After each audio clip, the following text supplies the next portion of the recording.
ছোটখাটো সমস্যা দূরে রেখে গণতান্ত্রিক ব্যবস্থাকে সমুন্নত রাখতে সব রাজনৈতিক দলকে নির্বাচনে অংশ নেওয়ার আহ্বান জানিয়েছেন বিএনপির মহাসচিব মির্জা ফখরুল ইসলাম আলমগীর।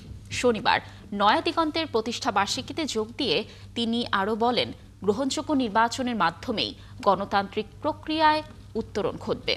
একই অনুষ্ঠানে বক্তব্য রাখেন বিএনপির স্থায়ী কমিটির সদস্য সালাউদ্দিন আহমদ।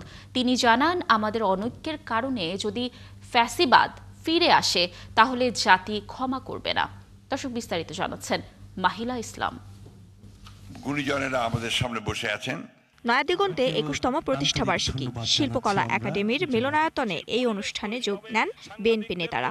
আমি আহ্বান রাখবো সকল রাজনৈতিক দলের কাছে। এ সময় অনুষ্ঠানে মির্জা ফখরুল ইসলাম আলমগীর বলেন, সংস্কার ও জুলাই সনদ সম্পূর্ণ হয়েছে, এখন যথাসময়ে নির্বাচন হবে। ২৬ ফেব্রুয়ারি মাসের মধ্যে নির্বাচন হবে।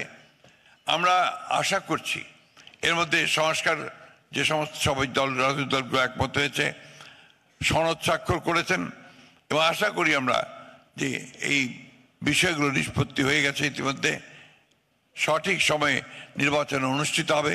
আগামী নির্বাচনে সকল দলকে অংশগ্রহণের আহ্বান জানান মির্জা ফখরুল। আমি আহ্বান রাখবো সকল রাজনৈতিক দলের কাছে যে আমাদের ছোটখাটো সমস্যা এগুলোকে দূরে রেখে গণতান্ত্রিক ব্যবস্থাটাকে আমরা ফিরিয়ে আনার জন্য সবাই এই নির্বাচনে অংশ নেই এবং গণতান্ত্রিক ব্যবস্থাকে ফিরিয়ে নিয়ে আসি।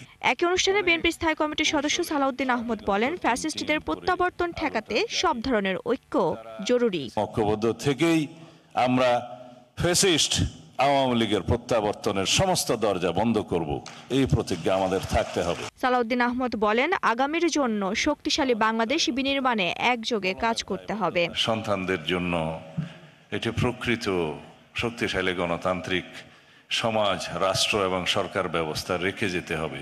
মাহিলা ইসলাম, ৭১, ঢাকা।